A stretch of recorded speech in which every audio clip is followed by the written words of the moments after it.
Hey, bro!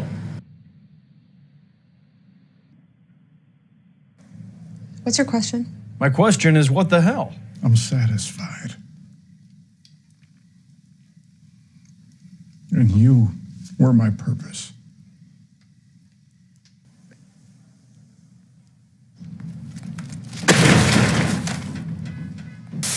So I had no intention of making my first video about The Last of Us TV show, let alone about the most controversial episode to date.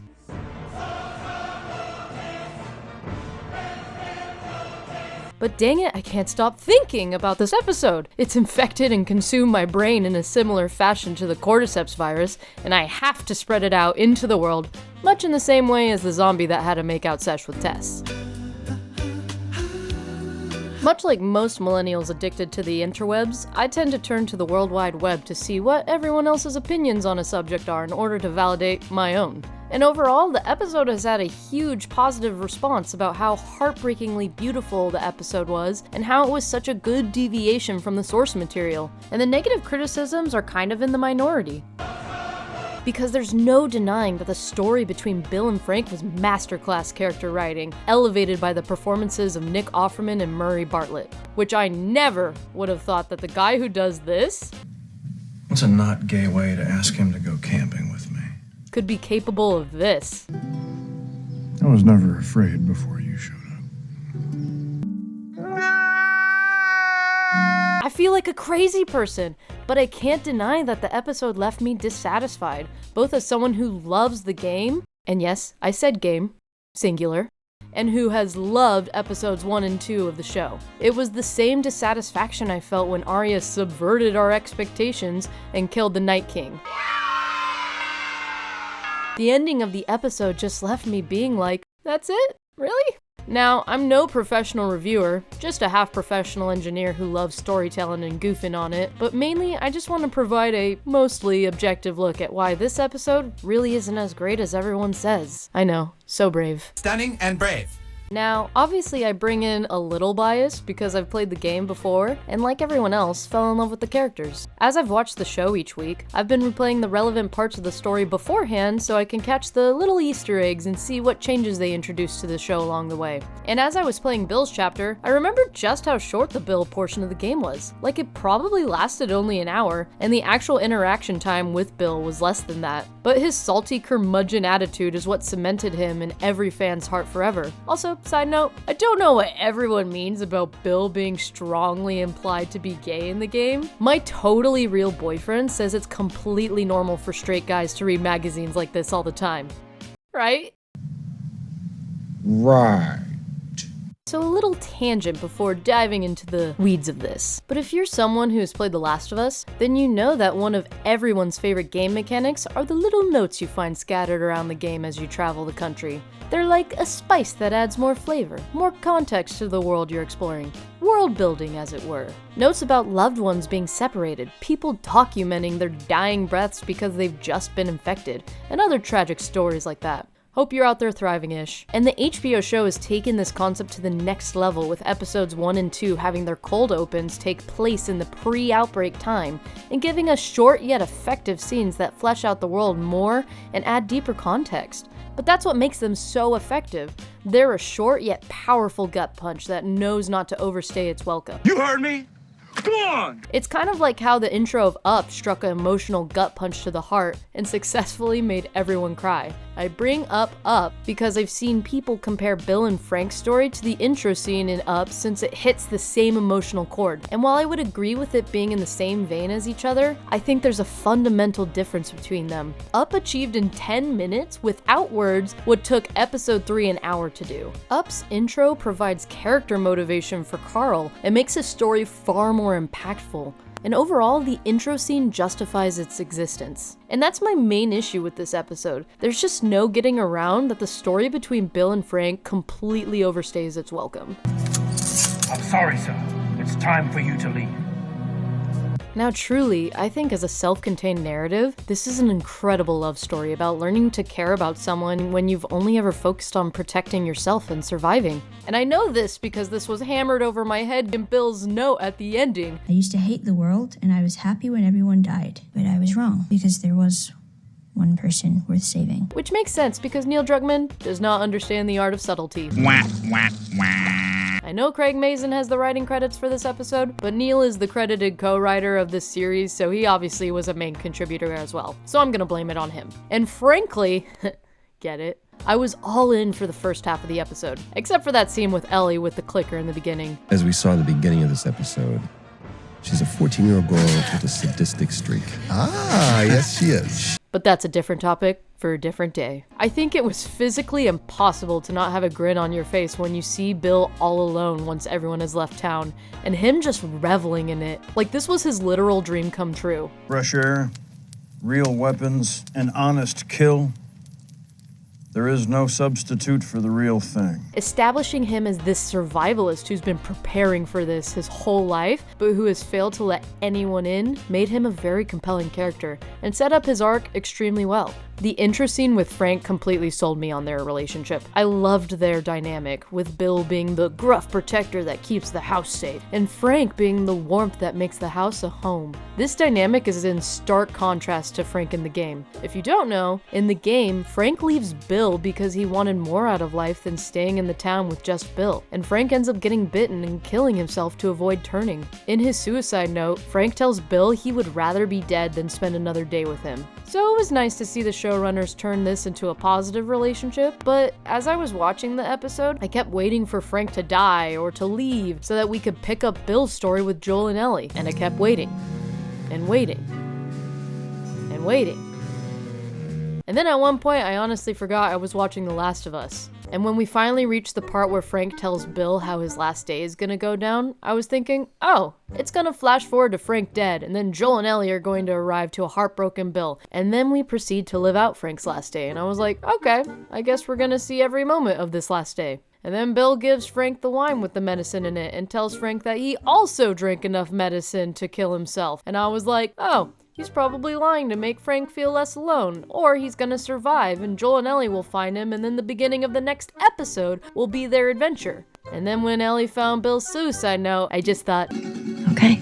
and to be honest, I kinda just checked out of the last 15 minutes of the episode, because through all the tears that had obviously come down my face during the scenes of Frank and Bill's last day, I couldn't help but think, what was the point? As a game fan, my instant monkey brain instinct was, I don't get to see Bill F up a bloater, or yell at Ellie, or talk to himself all the time. Can't believe you agreed to this shit, Bill. What you should have done was just left him back there. Same, dude. Same. And I acknowledge that adaptations don't have to be a one-for-one thing, so I tried to throw my monkey brain biases out of the window. Even though, come on, this part would have been so cool to see on screen. Look, he's killing motherfucking zombies upside down. Heck yeah. What the heck? This Bill guy just gave me a freaking shotgun. Let's go, brother. Oh my gosh, these zombies are gonna kill me. Come at me, bros. I got this. Yeah, I see you, you mother. Anyways, if we put the game aside and focus purely on the show, I still would be left unsatisfied, because at the end of the day, Frank and Bill's story is the B-plot that tries to upend the A-plot. Joel and Ellie's story is supposed to be the narrative focus of the show, and the stories and characters around them are meant to bolster their own story and character growth, which many argue that Bill and Frank's story does. So let's be fair about this. Let's see if this extended flashback justifies its existence. If we go to Masterclass's definition of a flashback, it says, flashbacks give a story more depth by revealing details that help readers understand character motives. Flashbacks also add tension and help advance the plot. Okay, so basically a good flashback will successfully add more details to character motivations, create tension, and help advance the plot. So right off the bat, we can agree that the flashback adds more details to character motivations. No, not for that guy, for this character, aka the wrong character. We get deep characterization for Bill and Frank, but for what purpose? A lot of people have been saying that the thorough characterization for Bill was necessary because it shows Bill's growth from lonely survivor to a protective and loving man for Frank, and this is meant to mirror Joel's relationship with Ellie, which to me it was a little bit on the nose. As I mentioned before, Druckmann has, shall we say, a history for being as subtle as a 5-iron.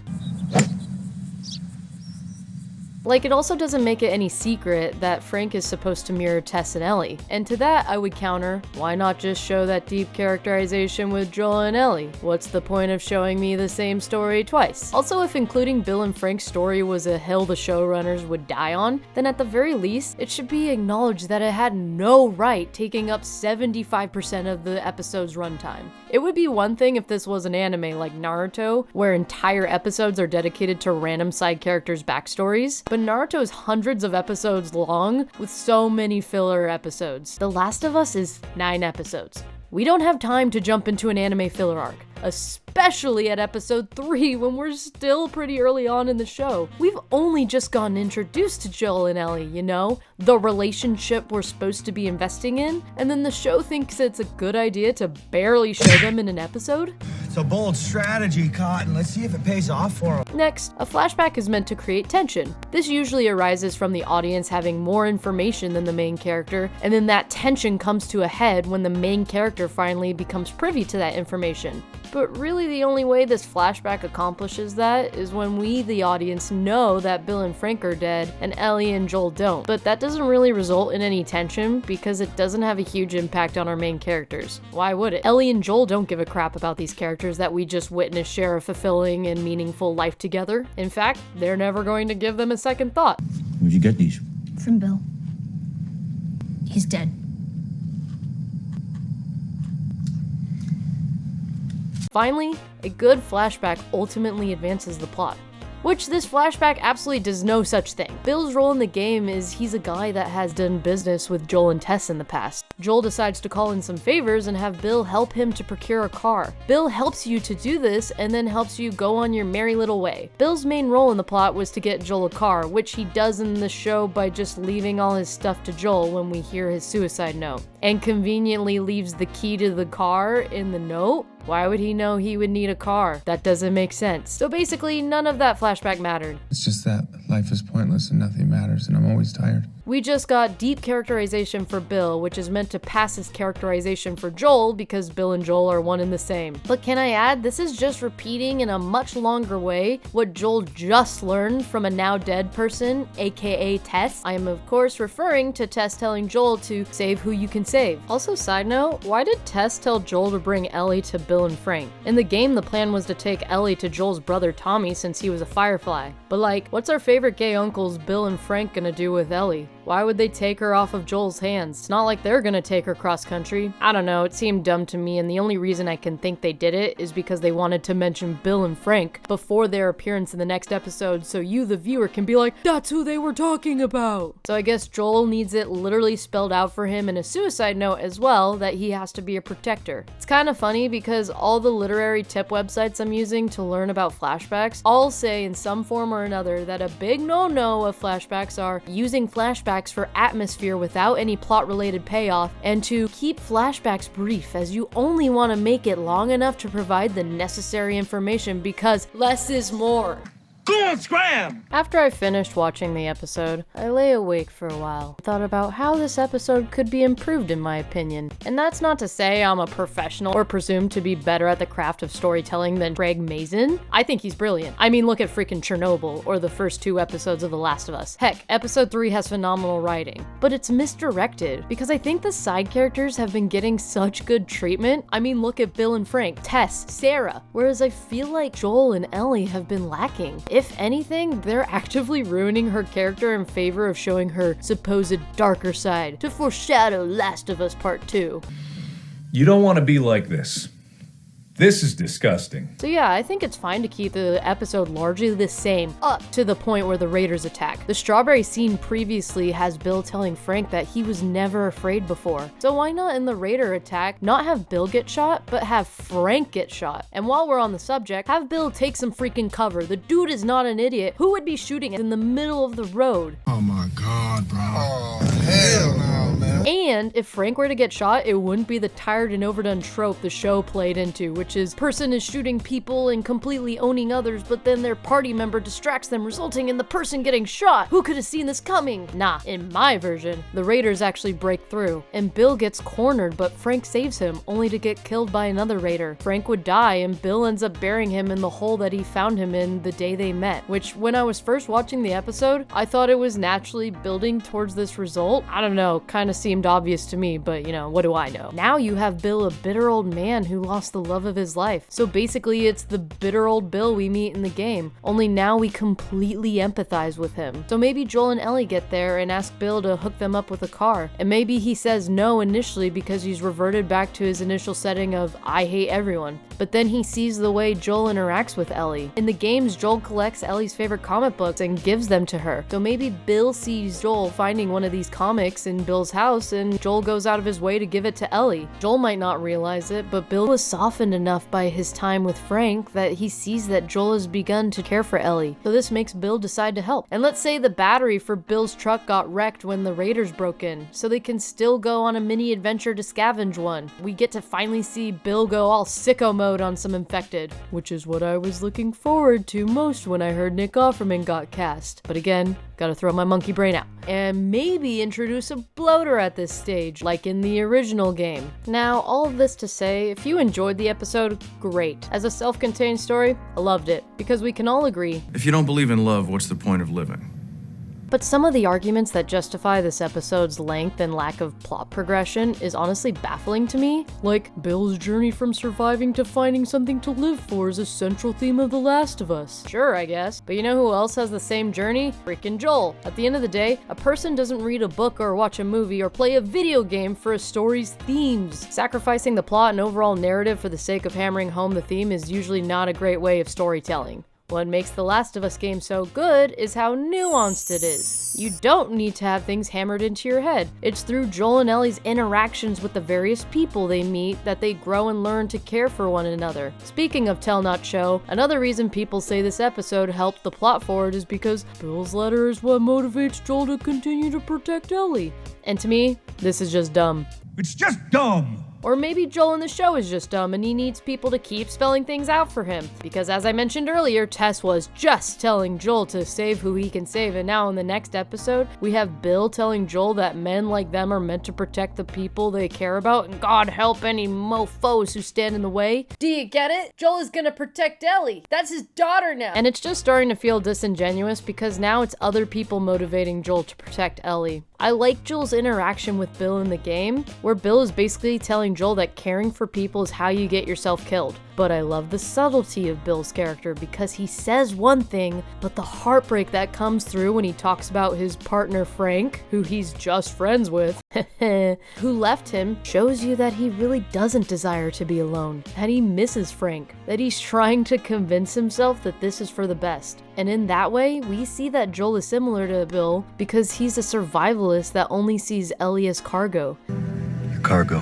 Right. But Joel has already begun to start caring for Ellie by this point in the game. That's the crappy thing about human nature sometimes. No one can ever fully convince themselves to not care for others. Love is the core of what makes us human. But instead we get a 50-minute romance that I guarantee no critic would be slobbering over if they replaced Frank with a woman named Frances. I don't know, man. I don't like to use the W word, but it feels a bit like the creators have an agenda when I see the director saying things like this. I just want to leave on this note. I have no problem with the story itself. It just was, in my opinion, a dumb move to get us to empathize with these characters instead of focusing on the characters we've already established. Because at this point, I was sold on Bill and Frank as a couple, but we're a third of the way through the show and I am not sold on Ellie and Joel, which is a big problem. Also, I find it funny that a lot of professional reviewers think that the people being critical of this episode are Get sandwiches. And the one that got me chuckling was this Forbes article where the guy says that he's curious to see how the same fan base reacts to Ellie and Riley's backstory. And you want to know why it's different, Paul? If that's even your real name? Ellie is the main character, so no one is going to have a problem having a whole episode dedicated to her backstory because in theory it'll add more details to her character motivations. In other words, it'll matter for the overall narrative. I don't know why I need to keep spelling this out.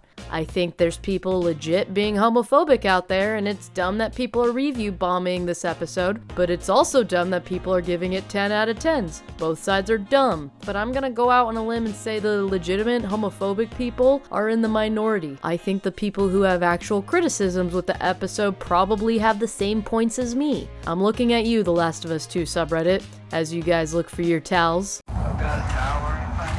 The point is, Bill and Frank's relationship was a beautiful display of on-screen love, but I truly don't believe that the zombie mushroom show about a man with some serious old man strength and a wisecracking teenager was the place to put it in. A great story for the wrong show. Anyways, it's been real, it's been fun, but it hasn't been real fun.